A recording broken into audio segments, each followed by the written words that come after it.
السلام علیکم ورحمۃ بس سے دعا ربی انزلنی منزلم مبارکم وانت خیر المنزلین، سورہ مومنون، رکوع نمبر 2، پارہ 18۔ حضرت نوح علیہ السلام کی زبان سے یہ دعا نقل ہوئی ہے۔ ظاہر ہے کہ آپ کشتی پر حکم الہی سے سوار ہوئے تھے اور بہرحال کسی منزل مبارک پر ہی اتارے جاتے۔ اس پر بھی دعا بھی آپ اسی کی کرتے جاتے ہیں۔ یہ معنی ہیں کہ کمال ابدیت اور کمال اکبریت یعنی بہت نزدیکی کی علامت ہے۔ یہ اللہ سے، اللہ کے رسولوں کو، اللہ کے پیغمبروں کو اتنا مضبوط تعلق ہوتا تھا کہ اللہ کا یہ اس میں صاف تشریح ہے کہ اللہ تعالیٰ ان کو جو ہے کشتی پر سوار کر کے ایسی منزل پر جو ہے مبارک پر ہی اتارتے جو جس کے جو ہے اللہ کو پسند ہوتی۔ لیکن پھر بھی نوح علیہ السلام کہہ رہے ہیں ربی انزلنی منزلم مبارکم وانت خیر المنزلین، ربنا آمنا فاغفر لنا وارحمنا انت خیر الراحمین۔ تو اس اوپر والی دعا میں دیکھیے یہ بھی ہمارے لیے ہے کہ پھر بھی ہمیں ایک چیز کا ہونا اللہ کی ذات سے 100% یقین ہے، اس کے باوجود بھی اس یقین پر بھی ہم اللہ سے یہی دعا کریں کہ اللہ، پورا یقین سے کہیں کہ اللہ آپ ہمیں یہ یقین ہوتے ہوئے بھی کہ اللہ سے ہم یہ کہیں کہ اللہ اس میں پورا ہمیں اجر دیجیے، اور اس میں اللہ کو بڑی یہ اچھی ہمیں اللہ کو بڑی پسند آتی ہیں باتیں۔ اب آگے دعا ربنا آمنا فاغفر لنا وارحمنا انت خیر الراحمین، مومنین رکوع نمبر 6، پارہ نمبر 18۔ اے ہمارے پروردگار، ہم ایمان لے آئے تو تو ہمیں بخش دے اور ہم پر رحمت کر اور تو سب مہربانوں سے بہتر ہے۔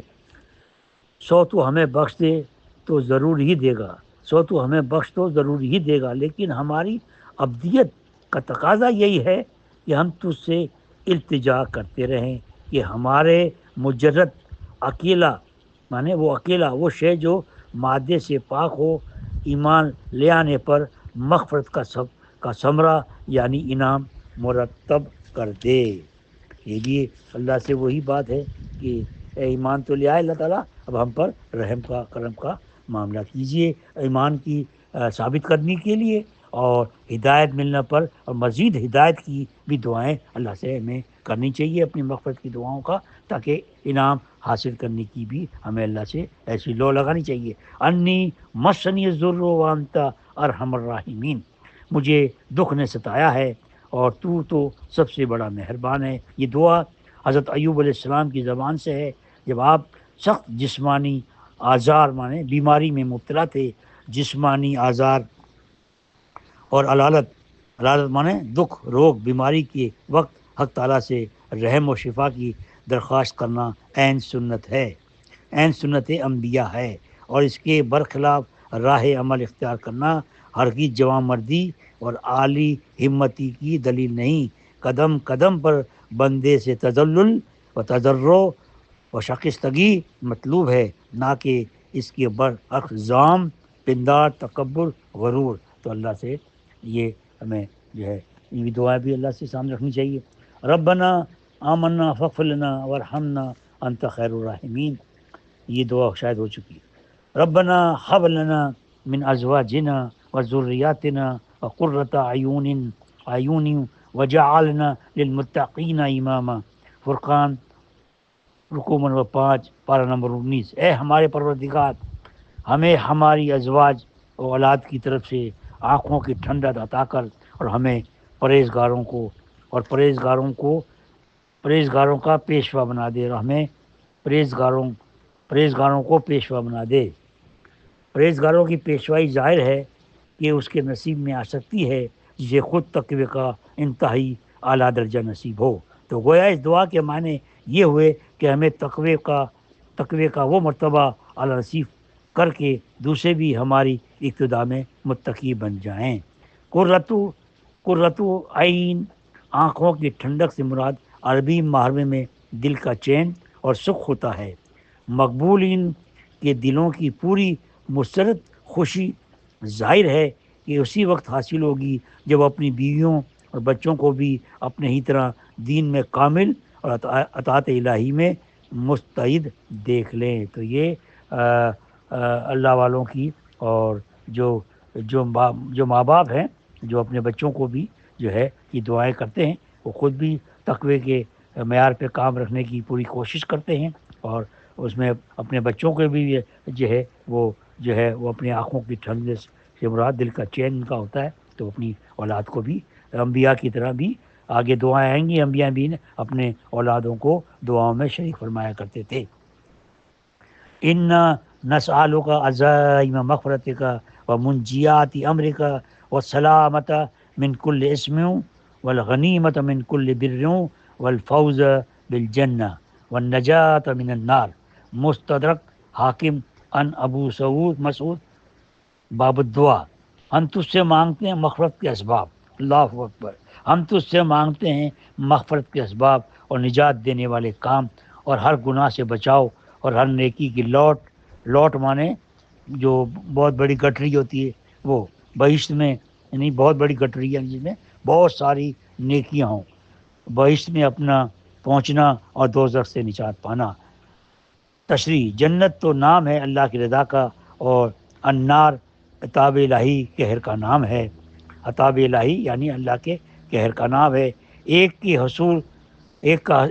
حصول حاصل کرنا اور دوسرے النار سے نجات کی طلب، یہ تو عین عشق الہی کا ثبوت ہے۔ وہی لوگ جو اللہ سے عشق کرتے ہیں وہی جو ہے ان دونوں چیزوں کی جو ہے اللہ سے مغفرت چاہتے ہیں کہ مغفرت کے اسباب بھی عطا فرما دے، اور پھر ان اسباب کے ذریعے وہ عاشق الہی جو ہے ان مغفرتوں کو کہ جو ہے عذاب نار سے بچنے کا سامان کرتے ہیں۔ اللہم اغفر لی ذنوبی خطی عمدی، یا اللہ بخش دے ہمارے گناہ نادانستہ دانستہ۔ بندے کو اپنے دانستہ جان بوجھ کر اور بالقصد گناہ کے ساتھ اپنے نادانستہ اور بلا قصد گناہوں کی بھی عذر خواہی کرتے رہنا چاہیے، اور استغفار جب نبی و معصوم نے کیا ہے تو پھر کسی غیر معصوم کا کیا ذکر۔ تو یہ بھی ایک اچھی چھوٹی سی مختصر دعا ہے اور زبانی یاد ہو سکتی ہے۔ اڑتے پڑھتے اللہم اغفر لی ذنوبی خطی عمدی، اللہم اغفر لی ذنوبی خطی عمدی، اللہم اغفر لی ذنوبی خطی عمدی کا ورد کرتے رہیں۔ اس کے بعد اللہم مصرف القلوب صرف قلوبنا علی طاعتک، یا اللہ دلوں کے پھیرنے والے ہمارے دل اپنی اطاعت کی طرف، اپنی طاعت کی طرف پھیر دے۔ دلوں کا پھیرنا ظاہر ہے اللہ تعالیٰ جل جلالہ کے ہاتھ میں ہے۔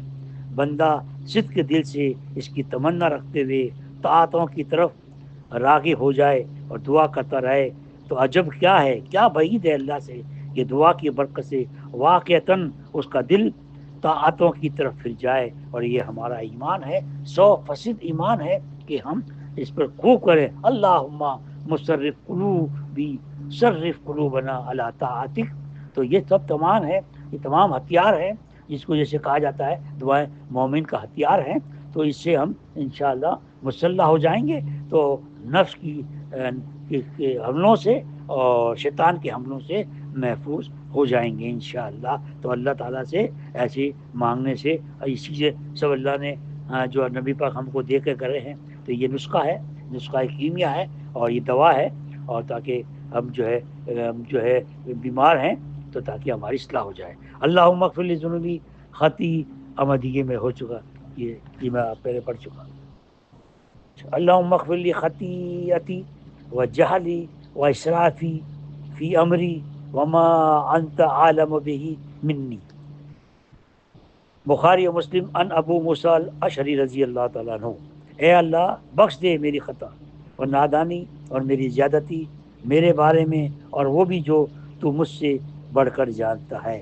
اس اجمالی یعنی مختصراً دعا میں معذرت اور توبہ کے اندر ہر گناہ کی تفصیل آ گئی۔ وما انت عالم بہ منی، بعض گناہ ایسے پوشیدہ خفی ہوتے ہیں جو انسان کے شعور میں پوری طرح آتے بھی نہیں، وہ سب اس دعا میں شامل ہو گئے۔